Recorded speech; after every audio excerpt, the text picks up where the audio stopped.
For those of you that I haven't yet met, my name is Alyssa Lee, and I am proud to serve as the director of the Groveland Council on Aging. The COA, our mission is to advocate for Groveland's older adults, identify their needs, and develop programs and services that support health, independence, and quality of life.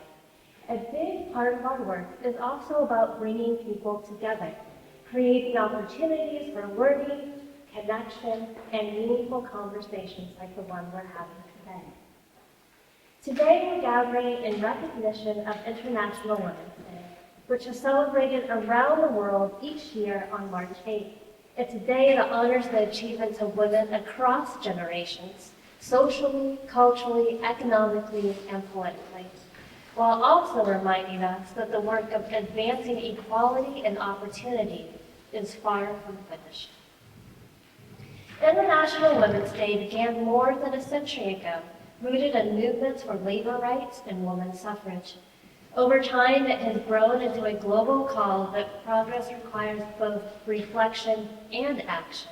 It invites us not only to celebrate progress, but also to consider how we each contribute to building communities that are more equitable, more inclusive, and more connected. Each year, International Women's Day also highlights a theme. This year's theme is Give to Gain. The idea behind the theme is that when people share their time, knowledge, and support, it strengthens opportunities for women and our communities as a whole. Whether through mentorship, advocacy, education, or through acts of support and solidarity, these actions create a stronger and more connected community. Today, we are also exploring how these ideas connect to the theme of women, climate, and community. Climate can sometimes feel like a global issue far away from our daily lives, but when we talk about climate, we're really talking about the places we live and the people we care about. It is deeply local. It's in our parks, it's in our neighborhoods, our seasons, and the landscapes that help shape our sense of belonging as a community.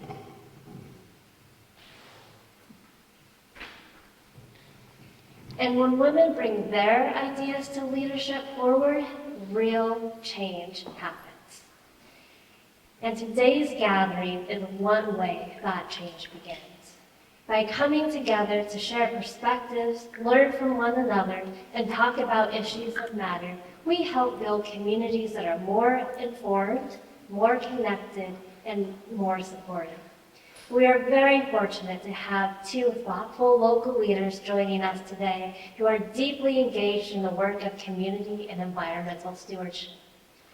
First, we'll hear from Paula Esty, founder and executive director of the Peg Center for Art and Activism. Paula's work brings together creativity, community engagement, and environmental awareness, encouraging people to explore how art and activism can intersect in meaningful ways. We're also joined by Vanessa Lopez, director of BC Park, where we are today. He leads efforts to care for this beautiful community space while helping people connect with nature and one another.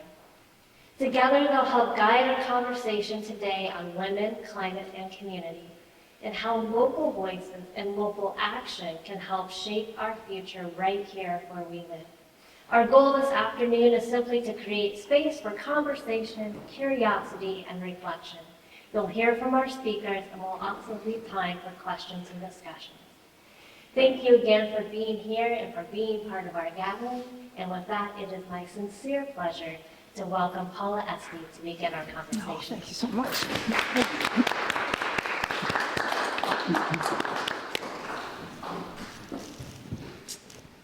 Hello.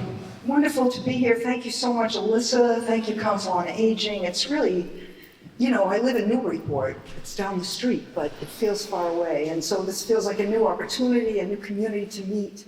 I feel right at home, and I'm very grateful to be here. So I'm just going to tell you a little bit about my story and then focus on what the Peg Center is doing now. I had the sincere pleasure of being able to go to Pingree this past week to help jury a student show there. It's my alma mater. I know how privileged I was to be able to go there. And I asked two of the art teachers there, like, of these magnificent art students, how many of them, what's your percentage of students that pursue art as a career? And they said 0. So even more, I know how lucky I was to be in a family that didn't know what to do with me as an artist and set me free, because it allowed me to have a lifetime career in the arts and the creative field. I'm very, very grateful for that. And it wasn't without help. It was with really good bones and education at Pingree, because my family could afford that, and I know how different that is from a lot of other people in this world. And it also came from a serendipitous meeting of a family in Gloucester where we were living that let me enter a world of poetry and art and patriotism and left-wing people that I just felt so at home with, that it was like, that was my education in art. And you know, very early on, graduating from a place like Pingree was like, you know, most of my classmates went on to high-powered careers. One of my best friends was the head of the UN, women and girls programs in Africa for 20 years, and I went into art, and that's what I've been doing ever since. But I knew at a really early age in my life that I had a lot, I was given a lot, and what was I going to do with it? And so service has come into my art career very, very often. I taught for 15 years a class called Painting as a Spiritual Practice. My own artwork dealt with very difficult subjects that nobody wanted to look at or buy, and that was fine because I needed to do it. I did a series for 2 years on the Iraq War when it broke out in 2008. And so my art career was going along, and I decided to open a gallery in 2014 in Newburyport. And it was a commercial art gallery. We represented 6 or 8 really talented mid-career artists. And then everything changed in 2017. I've been an activist all my life. One of my very best friends that I've known for more than 60 years met on a bus for stopping for Eugene McCarthy in 1968. I couldn't even vote, but I was already engaged in that. And so you put yourself into a community that is forward-thinking, that is progressive, that are activists. You add art to that, and it was just an avenue, a beautiful avenue to follow. I have so much gratitude for that. So the art gallery in 2014 was very successful, considering it's hard to sell art in this day and age. The art was really good. Most of our artists came from the Boston metropolitan area. And then the election came in 2017, and as a person, as an activist and an artist and a human, I needed my work to reflect more cohesively the feelings and the beliefs that I had. And so again, here we are with people. I gathered groups of people together as my strategic team. The first thing that happened in 2017, right after the election on February 2nd, right after the inauguration, my husband and I went to LA where our son lives for the Women's March on January 20th. There were 700,000 people there. I came home and knew that I wasn't just going to be able to sit down. And so the first thing I did was gather people. It's what we do. It's what we are here for. It's what works for us, community. And that first night, our gallery fits about 45 people. There were 50 people, and they were mostly women, and they needed to vent. That's something different about the PEG Center, is that we're considered like the emotional sort of barometer of the activist movement in our area. We have wonderful activist organizations that deal with politics and with voting, and we have a great Democratic City Committee, but the PEG Center answers a need for community action, community together, figuring things out. And so that first night, we gathered, my beautiful friend, I think Rebecca was there, and we first we vented, and then we figured, let's figure out what we're going to do. And we broke up into, we designed 5 teams that we're going to get involved with in it. And then we started meeting monthly. And for each of our subjects, like voters' rights, women's rights, LGBTQ rights, We had speakers come and talk to us to educate us, because to me that's a profound necessity in activism, is to learn what is actually going on out there. And so that was a little adjunct, but again, as a gallery, I knew that I wanted our gallery to start reflecting art and activism. And so our strategic team worked for many, many years helping form the sort of the foundation of how we were going to do that, and we decided that we would apply for nonprofit status.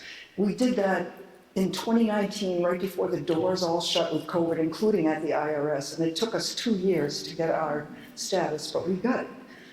And so since then, we changed our name from the PEG Center to the PEG Center for Art and Activism. Becoming a nonprofit allowed us to step outside the box and be really brave. While we cannot support political candidates, we leave that to other activist organizations.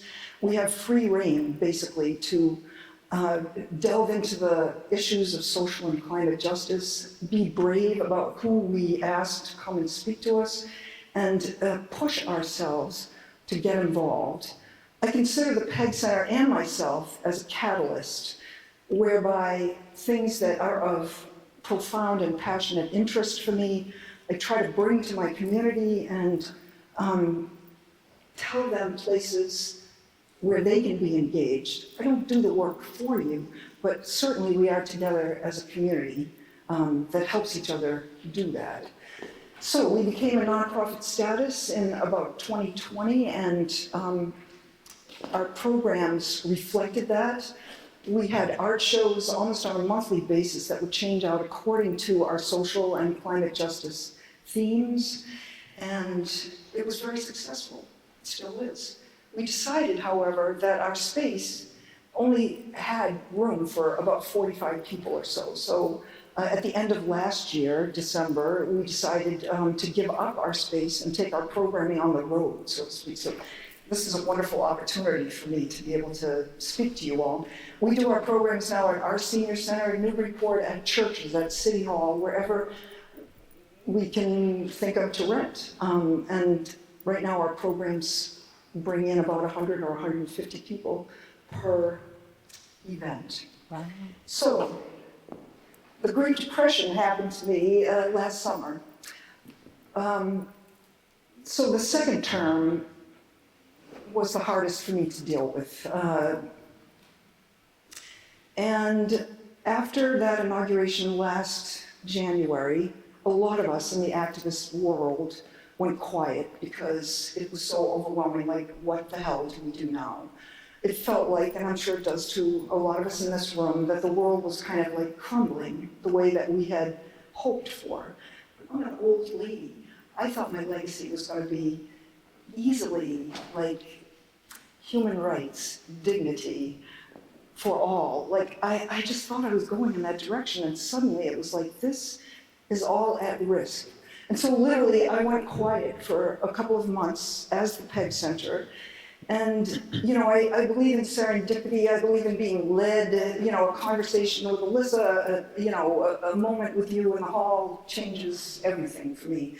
And for me, it was simply a trip to the bookstore. And it was in the summer, and I was like, I need something to anchor myself with. And it was time for us to pivot to climate action. We pivot from social justice to climate action throughout the year. And I found a book. And it was called The Future We Choose, written by two of the people instrumental in the success of the 2015 Paris Climate Agreement. The subtitle of the book is A Stubborn Optimist's Guide to Climate Change. And I said, all right, I'll give it a try. And the first 30 pages were like every other climate book I've read, which is scary, depressing, alarming, all of those things. And then something shifted in that book. It was almost like a Buddhist moment where those authors turned from the science of climate change to how the hell do we work together on this? And the whole thing just changed for me. They pivoted my despair into hope, because they spoke about communities like us, as small as this, as big as whatever, communities like us getting together and saying, you know what, I freaking don't know how to fix the global problem, but I know that if I get together with 20 or 30 people, like-minded like me, that we can change our personal habits, that we can change our community habits, that we can work together and we can change from the top down and the bottom up. And that gave me so much hope. The very end of the book has 10 actions you can take right now, and then it goes into this week, this month, this year, before 2030, and by 2050. And it was like I found a blueprint. And out of that came the desire and the project that we would do a community-wide read of this book in Newburyport. We launched it at City Hall. To date, we've given away 250 books. We've had 4 book groups. The last thing that we did was to launch action, because that's what the Pike Center is all about. We lay the groundwork, we try to educate, we try to inspire, and then we get to work. So just a month ago or 2 months ago, we launched 4 climate initiatives in the city of Newburyport, and we did them very deliberately. One of the initiatives is personal. We call it mindful consumerism. The second initiative is about expanding green canopies, urban green canopies. And we call that group right now, and the Parks Department in Newburyport just gave us 5,000 square feet. We already have 5 plots on the rail trail that the Pike Center takes care of. We grow vegetables, we have an indigenous edible avenue, we have a garden of remembrance for gun violence victims, it goes on. They gave us a huge plot to do a pollinator garden, so we're starting that. So that's community, and then we have a civic group led by our wonderful sustainability manager, Molly Edinburgh at City Hall. She's a guru of sustainability project. So that's civic, and then a regional project with ACES, which is a climate organization there, that are working with municipal leaders. So we launched it, we started it, and it's working. And so today, I would like to invite all of you. We have books, we have handouts. The handouts are really good. They're about mindful consumerism. So the first sheet will tell you what it is. You know, we all know in a sense what it is, but it will help sort of, put borders around that. And then there's a consumer log to fill out at your leisure, where you're going through your home and you're taking an inventory of the products that you're using with the hopes that you can change the products that you're using.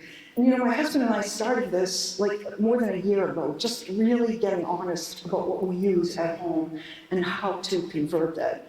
One of the field trips we're taking in the Mindful Consumerism group is to a shop in Newburyport that does bulk. Remember the co-ops of old where you could bring your plastic containers and get shampoo and stuff like that? Well, there's a shop in town that does that, so we're going there and learning all about that. But it has worked for my husband and I to look at what we use, to change what we use. And I just want to say as a little adjunct to that I had to get over the fact that as a privileged person who could write a check for my groceries, like a lot of people can't do, that it was my responsibility to take the time and set the intention necessary to go through my products at home and make changes. And now when I go to the grocery store, I literally stand in the produce department and decide what I can buy, what I can make, because I'm not buying plastic clamshells anymore. I can't do it. So that's one big thing that we changed. We buy our shampoo and soaps and so forth at the greenhouse, et cetera. But anyway, I just want to invite you all. I would be so happy to start a future project here with the Council on Aging. The books are there. You can make a donation if you want. Just sign your name if you take a book with your email so I can reach out to you. We could have 2 book groups, one for the first half, one for the second half. We could decide together what Groveland and you and your personal habits might want to be involved with, and I would be happy to spearhead that. It would be a great pleasure for me to do so. So I'm just going to end by saying that our social justice program for the spring, well, that's an aside, but it's called American Promises Broken, and this is a big, it's always a leap to stand out there and call it what it is and hope that people will respect what you're trying to do and come to it and not be too intimidated. It will be at the Firehouse at the end of May and mid-May in Haverhill, with black, brown, and white voices describing the current state of democracy and its successes and its failures through rap and spoken word and dance and music to lift us up while opening our hearts and our minds. So I'm thrilled to be here, and I thank you very much for the time. Thanks so much.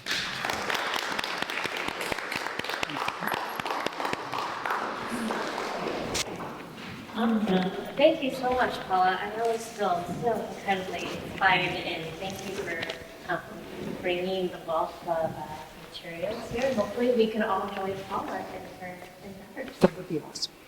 Now, so excited to announce Vanessa. Most of us know her, director of VC Park, and such an incredible leader to have here in Groveland. So thank you, Rebecca. Thank you, Alyssa. Thank you. And Paula, if you need a place for a book club, we have one here. All right, I'm going to try to stick to my script, otherwise we'll be here till 3 p.m. because this is probably my favorite soapbox. But good afternoon. Thank you to Alyssa for bringing us all together here. I am Vanessa Lopez, the director of VC Park, and happy International Women's Day. Yeah. When I was asked to talk about climate change, I had no idea where to start. It's a really big topic. But the part I see every day isn't the policy and it's not the technology, it's the people. Sometimes it's people that are learning about ecology, sometimes they're picnicking, walking their dog, and sometimes it's about hugging trees. Either way, people are gathering, and that's where environmental care actually begins. So VC has always been a place organized around care. Before it was conservation land, this property was a home to a group of nuns called the Little Missionary Sisters of Charity. And they cared for women coming out of the state institutions that had disabilities. They were here for several decades. So this place, it carries a history of helping each other. Eventually the town and the VC family preserved the property so it could continue to serve the community. Today it's 50 acres of conservation land, but the spirit of the place hasn't really changed. It's still about care, care for the land, care for the people, and care for the community. So, the story of this land goes back much further though. Indigenous communities lived throughout the Merrimack Valley for thousands of years. Groups connected to the Pennacook and Pawtucket peoples lived along these rivers and forests. In some Native traditions, elements of nature are given names and pronouns.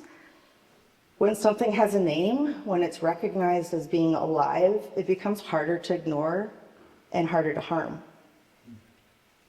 When the rewilding project at VC began, the land was blessed by a Native representative from the Wampanoag community. It was a reminder that restoration is a much longer relationship between people and the land. Climate action can feel overwhelming. The scale is global. The problems are complicated. When something feels that big, sometimes people disconnect. But environmental care usually starts much closer to home. People protect what they care about, and people care about what they experience. I've watched that happen with my own kids. They basically grew up roaming the property, fishing and kayaking with the summer camp that operates here, running through the woods. When my oldest was about 8 years old, he told me very confidently, "Mom, I'm not an outside kid. I'm an inside TV kid." It broke my heart. I went from like wanting to just smack him to, cry. But I can say now he's 18, and for the past couple months, he's been hiking the woods with his friends. It blows my mind that he's become somebody who cares so much, this TV kid. He scolds me if I leave the sink water running. That shift didn't come from a lecture, it came from being outside and playing with his friends, being taught by his mom, going to different nature classes. And kids need that. They need to be able to catch frogs. They need to get muddy. They need to make stick forts and get curious. How many people have caught frogs or built a stick fort when you were little? Show of hands. Oh, I love this. There's a few. And how long ago has that happened? 10 years, 20, 30, right? 60. So adults have something to learn from the kids too. It's about slowing down, noticing things that you may not have noticed before, how to turn a 15-minute walk into a 2-hour walk, and how to be curious about the world again. Sorry. So adults also help make the space for those experiences. It can be a backyard gathering, gardening, nature programs. When my kids were little, there was a park educator named Miss Donna. Miss Donna taught wonderful nature programs. In fact, it used to drive her crazy because she would have these art projects that were supposed to be, a squirrel or an ant or whatever we were talking about that. And my kid would draw extra eyes on things. But anyhow, we became endeared to her, and she let us go home with a butterfly cocoon that we'd watched from a caterpillar. And she wasn't supposed to do that, but it was, our little secret. And so when we watched that butterfly emerge that next season, and my little kids' faces just glowed with awe, it made me realize that we have to touch it. We have to be part of nature. I mean, the people that have cared the most in our history about nature has been the hunters, the fishermen, the people that use it, that are in it. Let's see. So we watched it emerge together, and the kinds of moments stay with people. They do build those relationships with the natural world. And one of the things I value most about VC is how it brings people together of both different ages and abilities. Kids, families, seniors, volunteers, singletons. We even had a polka dance group perform at an ice cream social. It turned into a whole group hoedown, and then the kids there turned around and taught everybody else their own little routine. A lot of dancing that day. It was awesome. And one visitor, who actually is here, came just to enjoy the ice cream and got roped into becoming the treasurer of the Friends of VC. And then later, she shared that she had her own connection to the park. She had worked here many years ago as a social worker with those nuns. Isn't that crazy? Gives me chills. There's a lot of stories like that. So, places like this, they have a way of reconnecting people. And one moment that really stayed with me happened during a summer solstice walk a couple of years ago. A woman led the group and introduced forest bathing. I don't know if you guys know what that is, but it's basically slowing down and being present in the woods. And so everyone there, it turned out, as we introduced ourselves, had some kind of connection to VC Park. And as a director here, it made my heart explode. But one woman had spent the last 10 years literally having Thanksgivings here with her family. Another one had kids at the camp. Another one was deep into the rewilding project. It was just wild. And as we walked through the woods and we stopped along the way, and yes, we actually did hug trees. They're a little scratchy, but eventually we sat on the hill, and for a few minutes we meditated and we slowed down and we unplugged, and then we noticed each other. And something shifted. What began as a group of strangers became something a lot deeper. We shared stories, we shared problems, we shared things that maybe we haven't even told our friends about. And listening to everyone, it hit me that VC isn't just an ecosystem of plants and animals. It's an ecosystem of people with different lives and different generations, all connected through the same landscape. In forests, scientists talk about mother trees. Have you guys heard about this? It's basically older trees sharing nutrients with younger trees through an underground network. Forests survive because those connections exist. Communities work the same way. We help each other, we share knowledge, and we lighten the load. You don't have to plant an entire forest alone. In fact, you can't. As our rewilding work shows, it really takes a team to tackle those big, hard projects. Growing a diverse ecosystem required many brains, many skills, and many volunteers. And apparently, many grants and donations too. And yes, you can actually help. Our rewilding garden is actually fabulous. But we talk a lot about self-care these days. I feel like it's, eat healthy, get massages, go to a yoga class. I don't know, there's all kinds of things out there. But for me, self-care is a lot simpler. It's about being outside. It's about connecting with other people. And it's also about having that quiet time to reconnect with myself. I've heard people call this place healing, and I think that's really true. Nature creates that space. So climate change is a global challenge. And just as Paula and Alyssa, we did not even read each other's scripts, but it seems like we have a lot of the same themes.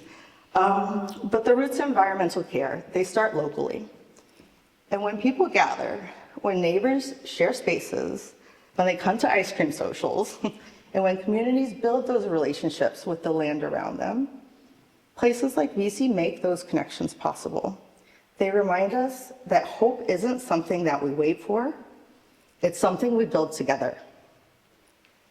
One conversation, one gathering, and one relationship at a time. Oh, Thank you. Oh my gosh. Want to work together? Wow. Thank you. I'm crying. How amazing are these two wonderful women? So we are definitely going to open it up to questions, but so start thinking. To kick us off, I would love to hear from each of you, women that have helped inspire you, that lifted you up along the way to where you are now. I think we turn that one on. It has a red. Oh, is red good or? Is that good? Hello? Can you hear? Want to start? Sure. Honestly, that's kind of a fun, local, easy question for me to answer. I've known a lot of the people on the Friends of VC board, and let me tell you, they are a strong, opinionated, but independent group of people. And when you get them all together, they can really do a lot of big things. So I think I get a lot of inspiration from people doing things and gathering people to be able to follow those things too. It's really hard to do that.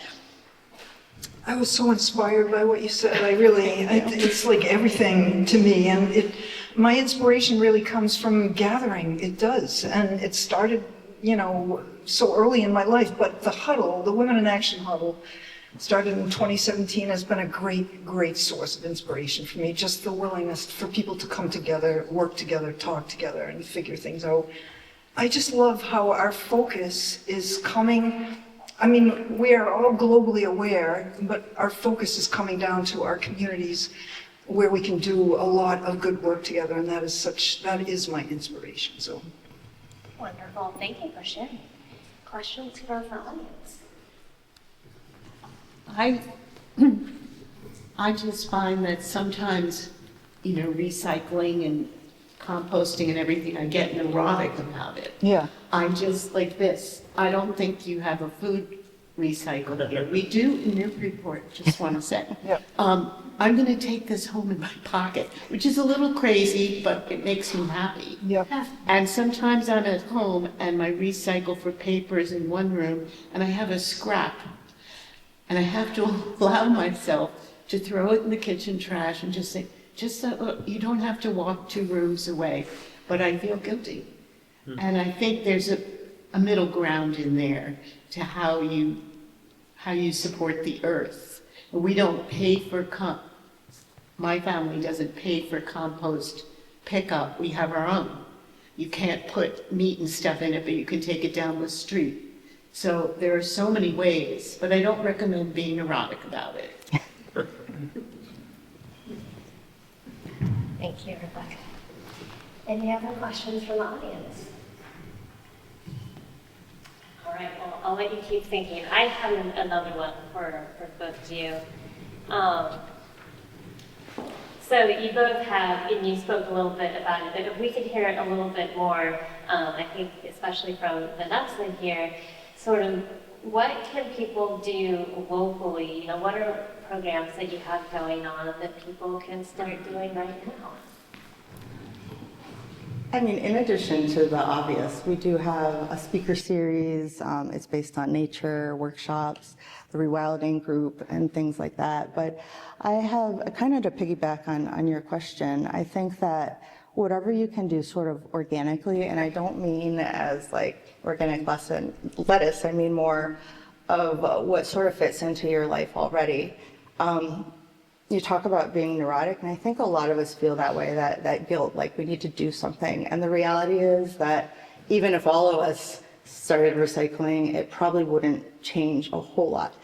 The more that people do it, it's going to help more, and it's really going to take the corporations and the government to really change how things are done.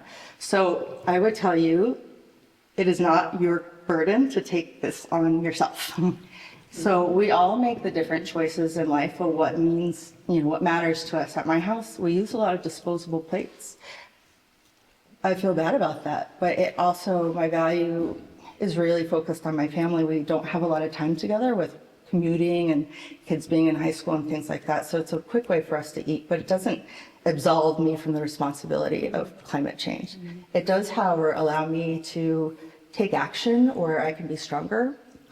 Whether it's, you know, in a different form, and make those things really important, because we really can't do everything. But yeah, thank you. I'd like to speak to that too a little bit, because part of the handout that we have is, remember the 4 R's: reduce, reuse, recycle, repair, I think. There are now 7 of them, and one of them is rethink.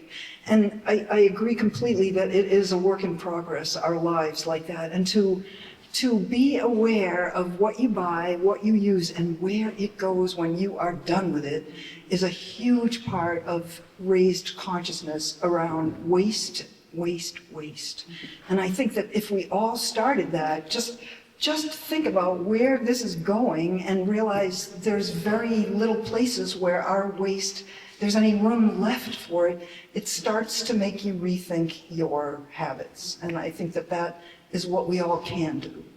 But I do the same thing. We go to a restaurant, and if they don't recycle, I freaking take it home, because I can't stand, even if it goes nowhere, anyway. Lovely. Any questions? Shall we eat and talk? We can definitely eat and talk. I just had a couple of things. So one, thank you all so much for joining us today. Again, a special thank you to Paula and Vanessa for your time, insight, and inspiration for us today. So let's thank them. Pleasure to meet you.